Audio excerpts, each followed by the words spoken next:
안녕하세요. 저는 올해 44살인 여자입니다. 아이를 마흔이 넘어서 늦게 가져버린 바람에 이제 겨우 3살이 된 조그마한 딸아이 하나를 키우고 있는 엄마이고요. 요즘 늦은 나이에 임신하고 출산했다는 여자 연예인들의 소식이 자주 들려오길래 저도 문득 저 임신했을 때 생각이 나더라고요. 늦게까지 기다렸던 만큼 임신했다는 사실만으로도 저와 남편은 참 행복해 했습니다. 그건 저희 부부만큼이나 함께 아이를 기다려준 주변 식구들도 마찬가지였고요. 그런데 저는 행복했던 추억과 순간들이 많아서 그 시절을 좀 되돌아보다 문득 눈물이 나더군요. 상처가 된 바람에 잠시 잊고 지냈던 그 시절의 서러웠던 기억을 떠올려 보니 행복했던 순간보다 훨 많았기 때문입니다. 내가 참 불쌍하게 태교를 했었구나 하는 생각에 잠시 괴로웠지만 후회만 하고 끝난 게 아니었기 때문에 저의 사연을 공유해보며 속풀이를 좀 해보려고 해요. 그럼 사연 시작할게요. 저희 부부는 20대 후반에 결혼을 했지만 임신을 하기까지 무려 10년이 넘게 기다렸습니다. 둘 다 몸에 아무 이상이 없다고는 하지만 임신 소식이 너무 없던 바람에 병원도 참 열심히 다녔었고요. 마흔이 넘어서도 절대 포기를 하지 않고서 임신을 위해 노력을 했어요. 다행히 부부 사이가 참 좋고 또 남편이 옆에서 많이 용기를 주고 의지가 되게 만들어줘서 늦은 나이여도 계속해서 임신을 해보겠다는 생각을 가질 수 있었죠. 저희 남편은 참 무뚝뚝하고 말주변이 없는 사람이에요. 밖에서만요. 어릴 적부터 가난으로 인해 너무 고생을 많이 하고 자랐고 또 하나밖에 없는 형제인 형은 틈만 나면 동생한테 주먹질을 날렸던 바람에 저희 남편은 자기 가족에 대한 애정이 그리 크지 못했었죠. 그럼에도 사랑하는 사람을 만난다면 내 가정만큼은 정말 따뜻하고 풍요롭게 이루고 싶다는 가정적인 꿈을 가지고 산 사람이었습니다. 그 꿈을 위해 대학도 혼자 아르바이트를 해서 번 돈으로 겨우 졸업을 했고 나중에 취업을 했을 적에도 자기 혼자서 용돈 벌며 준비를 해서는 좋은 공기업으로 입사를 했죠. 연애할 적부터 결혼하고 나서의 이상적인 가정을 자주 말해줘서 이 사람이 따뜻한 사람이라는 걸 잘 느낄 수는 있었지만 막상 결혼을 해보니 정말 진국이더라고요. 가정밖에 모르는 사람이었어요. 분명 아이가 오래도록 생기지 않아 본인도 슬펐을 텐데 제 앞에서는 전혀 티를 내지 않고 꼭 아이가 찾아올 것이라며 오히려 다독여주는 편이었습니다.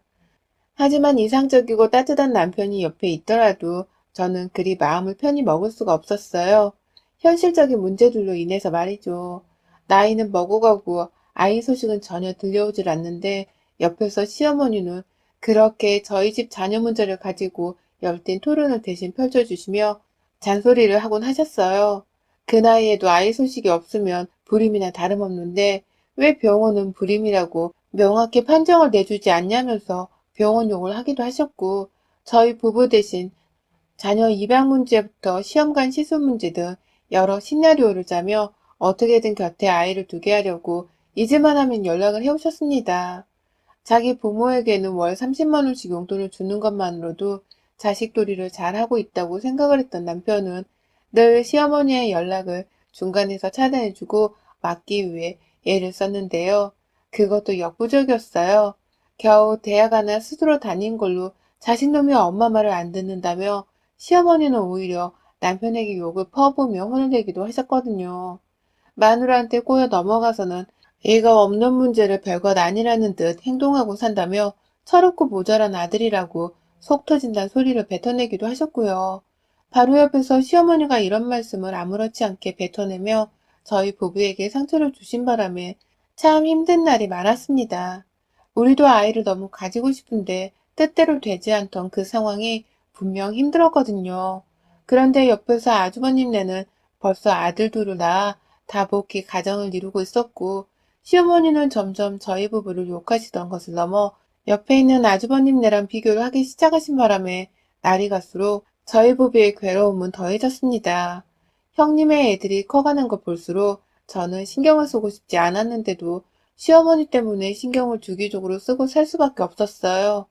다행히 형님네도 저희 부부가 시어머니로부터 애 문제로 시달리고 있다는 사실을 잘 아셨어서 그런지 저희 부부 앞에서 애 문제를 거론하진 않으셨지만 참 뭐랄까 애 하나 못 낳는 걸로 이렇게 죄인같이 취급을 받아야 하나 싶어 살기조차 싫을 때가 분명히 있었습니다. 그 시기를 잘 넘긴 건 역시나 저희 남편 덕분이었고요. 그런데요, 평생 아이는 없을 것이라고 슬슬 체념을 하기 시작했던 마흔에 제가 임신을 하게 되었어요.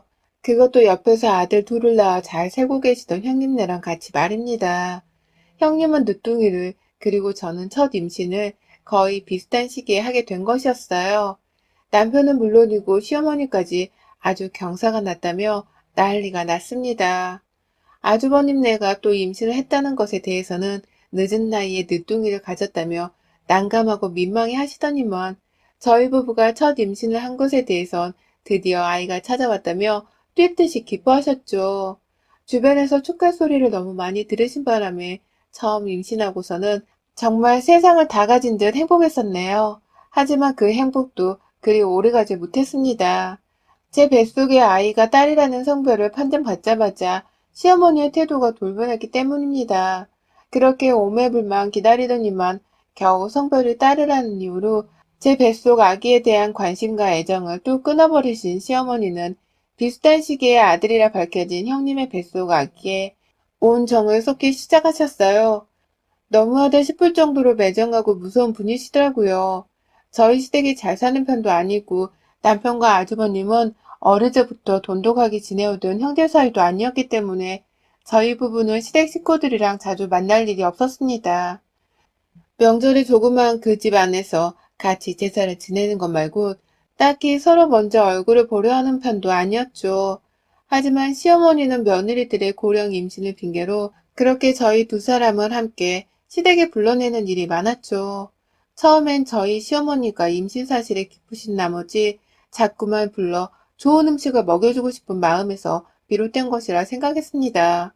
좋은 쪽으로 생각하기 위해서 남편도 줄곧 어머님이 부르시면 저랑 같이 퇴근 후 밥을 먹으러 가기도 했고, 좁아 터질 것 같은 집이었지만 형님네 애들까지 우르르 오면 다 함께 이제라도 가족처럼 잘 지내보려 하며 가족애를 쌓으려 노력도 해봤어요. 하지만 시어머니가 제게 찬밥을 건네준 그날을 계기로 상황은 조금씩 달라졌죠. 그날은 저희 뱃속애가 딸이라는 사실을 알려주고 몇 주 지나지 않아서였어요. 일이 바빠 남편이 내내 회사에서 야근을 했고 당시까지 맞벌이를 하고 있던 저 또한 일 때문에 시댁은 잘 가지를 못한 상황이었죠. 그러다가 주말을 맞아 어머님이 너희 형님네도 온다. 니들도 와서 밥 먹어라. 라며 불러주시더라고요. 딸이란 얘기를 듣고는 목소리가 싹 바뀌어선 한숨을 쉬던 시어머니의 태도를 잊지 못했던 때여서 저는 잔뜩 긴장을 하며 시댁을 찾았죠.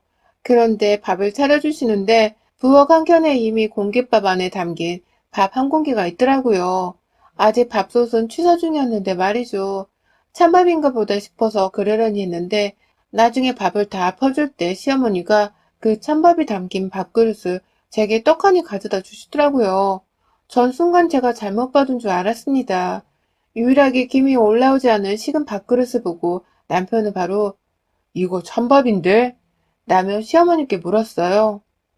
이미 바꾸겠다는 생각으로 제 밥그릇을 들고는 자리에서 일어나기까지 했죠. 그러자 시어머니가 딸내미는 찬밥 먹어도 괜찮아. 나중에 지서방 잘 만나면 따신 밥도 실컷 먹고 살 건데 뭐. 라면서 대답하시는 게 아니겠어요? 전 순간 제 귀를 의심했습니다. 그건 남편도 그리고 주변에 있던 임신한 형님과 아주버님도 마찬가지셨고요. 모두가 얼음장처럼 당황하며 낯빛이 차가워지자 시어머니는 농담이라며 멋쩍게 웃으셨습니다. 하지만 그 말에 뼈가 있었고 저는 차마 따라서 웃을 수가 없었어요. 남편도 기분이 더러운 건 매한가지였는지 씩씩거리며 따뜻한 밥을 도로 퍼서는 제게 건네주었고 그날 결국 밥을 제대로 먹지도 못하고 찔끔찔끔 젓가락질만 하다가 남편이 집에 가자고 해서 나왔습니다. 그리고 나서 한동안 제대로 보지도 않고 지냈는데요. 어쩔 수 없이 명절이 되어 제사만큼은 아들들이 지내야 한다고 저희 부부에게 한참 전부터 안 올 생각을 하지 말라며 전화를 하신 바람에 찾아갔어요. 정말 마음 단단히 먹어야겠다며 씩씩하게 말이죠. 그런데 참 시어머니는 그 사이 변하지를 않으셨더라고요. 출산 전 마지막 명절이었고 저를 한번 불러주지도 않아서 정말 오래간만에 배웠던 자리였는데 시어머니가 제게 고기가 안 된 맑은 소고기 뭇국을 건네주셨어요. 그것도 무조차 몇 개 없고 거의 시퍼런 파만 들어있는 국물을 말이죠.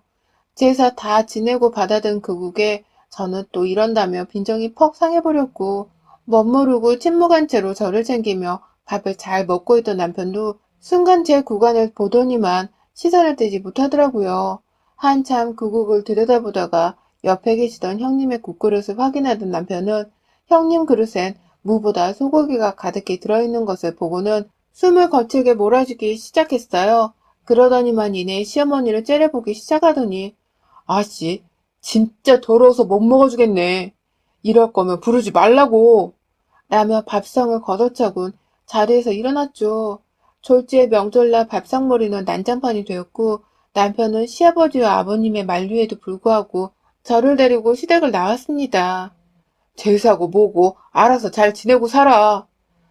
라며 시부모님께는 절언하던 식으로 완전히 말뚝을 바꿔서 말이죠. 그렇게 제 손을 잡고 나가는 남편을 보면서 시어머니는 끝까지 저를 비아냥거리시더라고요. 내가 이렇게까지 말하고 싶지 않지만 너는 입이 없니? 네 남편 안 붙잡아? 그냥 먹으면 될걸. 문제 삼게 만들어 놓고 넌 꼭 아무것도 모른다는 식으로 나 몰라라 도망치더라. 뭘 잘했다고? 라면서 말입니다. 먹는 걸로 치사하게 저를 차별하신 건 시어머니셨는데 결국 시어머니는 다 제 탓이라는 듯이 책임을 떠넘기셨어요. 즐거운 명절의 가족들 사이를 난장판으로 만든 건 시어머니셨으면서 그걸 문제 삼은 남편도 아닌 가만히 앉아 힘겨워하는 저를 탓하셨죠. 그렇게 저는 아이를 낳고 나서 최근까지도 단 한 번을 시댁 식구들을 보지 않고 지냈어요.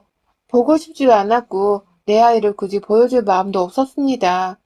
저 출산을 했을 때 형님도 곧 출산을 하겠거니 싶어서 안부 연락을 드렸지만 형님이 옆에 시어머니가 계신다고 말씀을 하신 바람에 후다닥 전화를 끊었고 그 후로는 형님네하고도 별다른 연락을 하지 않고 지냈습니다. 시간이 지날수록 사랑스러운 내 아이가 너무 귀했고 이런 아이를 뱃속에서부터 딸이라는 이유로 차별을 하고 예뻐해주지 않으려 했던 시어머니를 떠올리니 더더욱 화가 치밀어 올랐어요. 정말 지독한 시어머니셨다는 생각에 남편을 따라서 절대로 먼저 안부 연락을 하지도 않았습니다. 시어머니께서 먼저 두어 번 연락이 왔을 때도 보란 듯이 연락을 씹었죠. 남편도 그러라고 했고요. 그렇게 잘 지내왔어요. 저는 아이를 키우면서 몸이 너무 힘들어 다니던 직장을 그만뒀고 전업주부로 아이를 키우며 살았죠.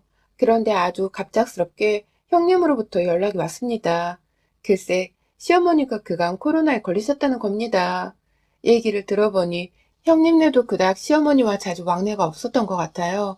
급기야 지난해 코로나가 터진 후로는 단 한 번도 시댁을 먼저 찾아가지 않았다고 하더라고요. 시어머니가 아들을 낳았다며 그렇게 예뻐해줬는데 형님은 코로나 후 제대로 안부 연락도 안 했고 찾아볼 생각도 안 했다며 제게 남이라는 마냥 말을 꺼냈어요.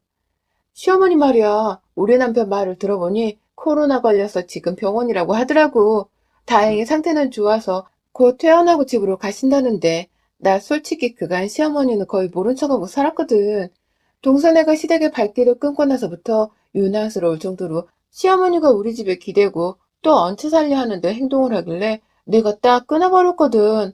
연락도 피하고 코로나 이후로는 아예 시댁도 안 갔고 근데 입원하고 나서 요즘 계속 우리 남편한테 전화가 오네. 그런데 동서도 잘 알다시피 우린 애가 셋이잖아. 동서네가 한번 시어머니한테 연락 좀 드려봐. 언제까지 그렇게 절연하며 살 거야? 부모 자식 간에 그러면 안 된다. 라고 말입니다. 이제 보니 형님은 자신들에게 얹혀 살려고 자꾸 연락을 하는 것도 모자라서 코로나에 걸리고 입원까지 했다는 시어머니를 모시고 싶지 않아 저한테 전화를 하셨더라고요.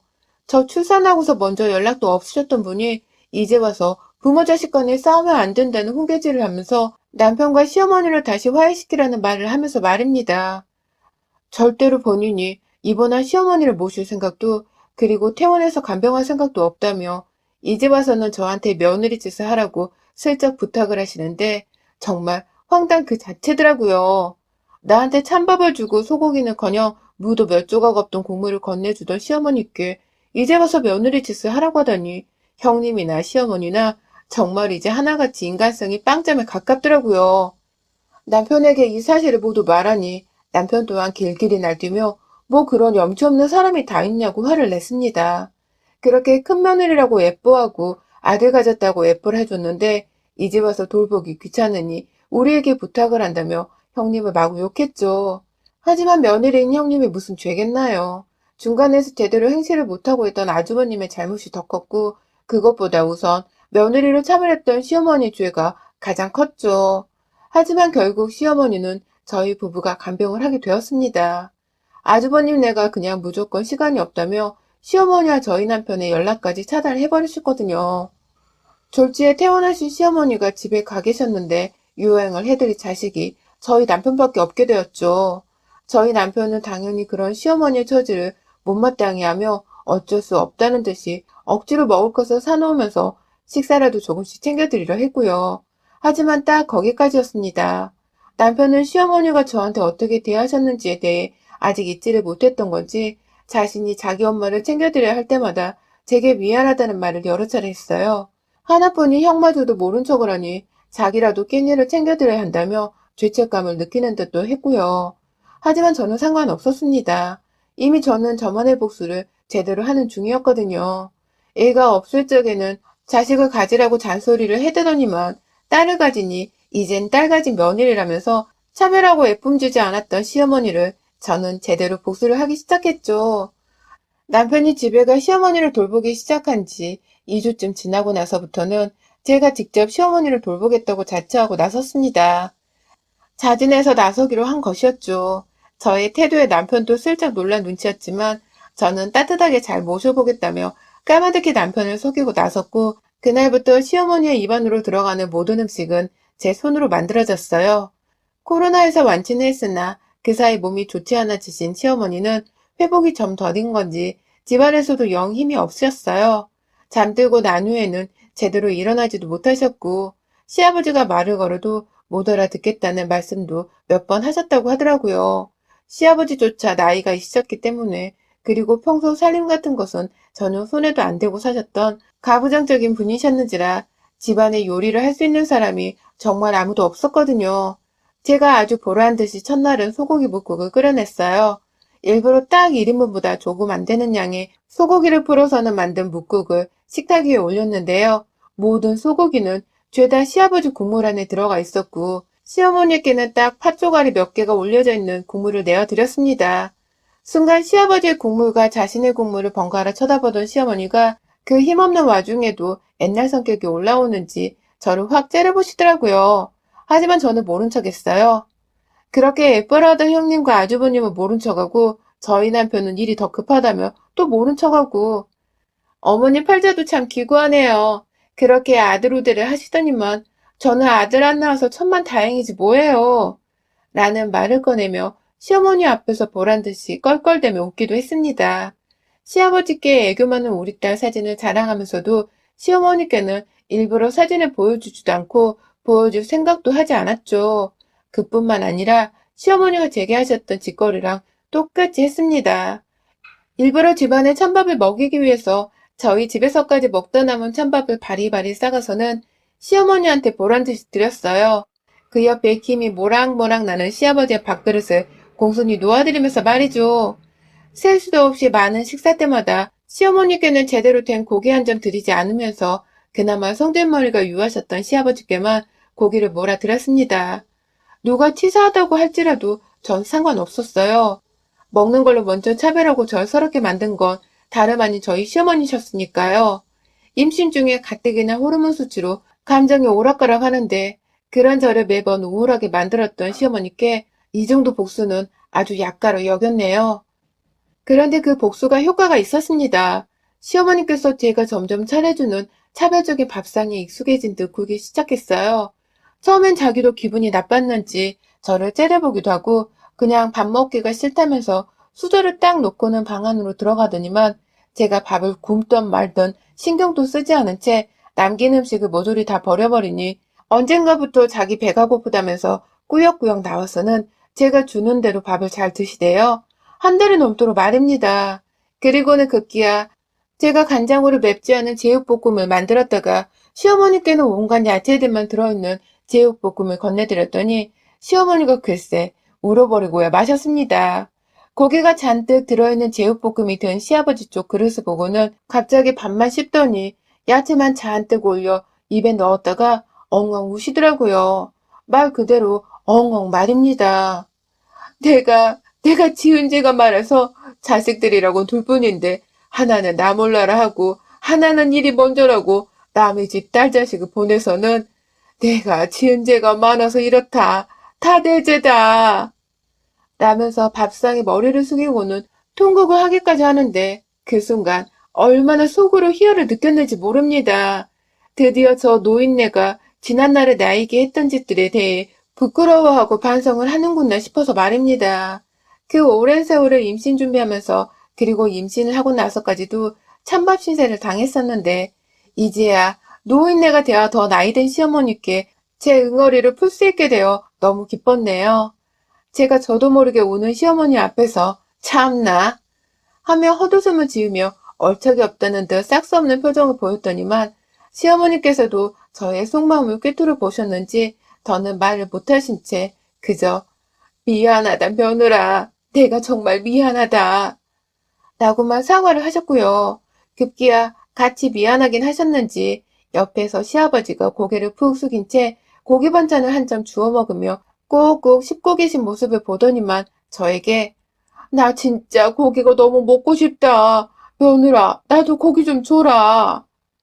라면서 또다시 펑펑 우시더라고요. 차라리 코로나에 또 걸려서 병원에 입원을 하고 싶다고 말이죠. 병원에서는 고기 반찬이 나오니까요. 남편 고기 반찬을 보며 서럽게 우는 시어머니 모습에 정말 이나라에 굶주린 거지가 있다면 딱 저 꼴이겠구나 싶더군요. 얼마나 서럽게 고기를 보며 우시던지.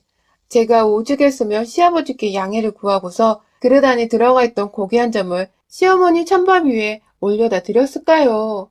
시어머니는 자존심이고 뭐고 없다는 듯 찬밥에다가 그 고기를 바로 싸서는 한 점 베어 무시고는 또 서럽다며 그제서야 눈물을 주르륵 흘리셨고요. 배달이고 뭐고 젊은 사람들이 밖에서 포장 음식 시키는 걸 따라할 줄도 모르고 또 남편이 주는 조그마한 용돈 말고는 버는 수입이 없어서 배달 음식을 시켜볼 생각도 못하고 사셨던 시어머니는 그렇게 그제서야 제 앞에서 미안하다는 사과를 수십 번을 더하며 눈물을 짜낸 후에야 며느리 손에 고기 한 점을 얻어먹고는 고맙다고 겨우 웃음을 지어 보이셨습니다. 서러워 울다가 고기 먹어서 좋다고 웃다가 아주 그냥 엉덩이에 뿔이 안 나는 게 신기할 지경이었네요. 그날 후 시어머니는 저에게 눈도 제대로 맞추지 못하며 제가 해주는 밥에 꼭 고맙다는 말을 몇 번이고 덧붙이시며 밥을 드십니다. 분명 몸 상태가 계속 별로라 제대로 설림도 없는 분이셨는데 어떻게든 설거지도 본인이 하려 하고 언젠가부터는 제 딸아이가 보고 싶다는 소리를 반복하시더라고요. 하지만 아이만큼은 보여드리지 않고자 했어요. 이러다 영영 형님네도 신경 쓰지 않는 시어머니를 저희 부부가 책임지고 살아야 할까 싶어서 솔직히 시어머니의 친절이 너무 부담스러웠거든요. 얼른 쾌차만 하면 다시 시어머니의 왕래를 끊을 생각이고 그래서 남편에게도 시어머니께 사과를 받았다는 소리는 일절 하지 않은 채 오히려 힘들어 죽겠다는 내색만 하고 지내고 있습니다. 시어머니의 노후를 생각하면 외롭고 쓸쓸하게 뻔한지라 불쌍해 죽겠지만 그러게 젊은 적부터 왜 둘째 아들네 부부를 그리 차별하고 모른 척 살아도 괜찮은 듯 행동을 하셨는지 모르겠네요. 그러게 왜 진작 잘해주지 않았는지 본인의 과거를 탓해야지 누가 이 상황을 탓하겠나요. 세상 시어머니들 며느리한테 잘합시다. 나이 들어 우리 시어머니 꼴 나기 싫으면 말이죠. 여러분들의 생각은 댓글로 남겨주세요. 오늘도 시청해주셔서 정말 감사합니다.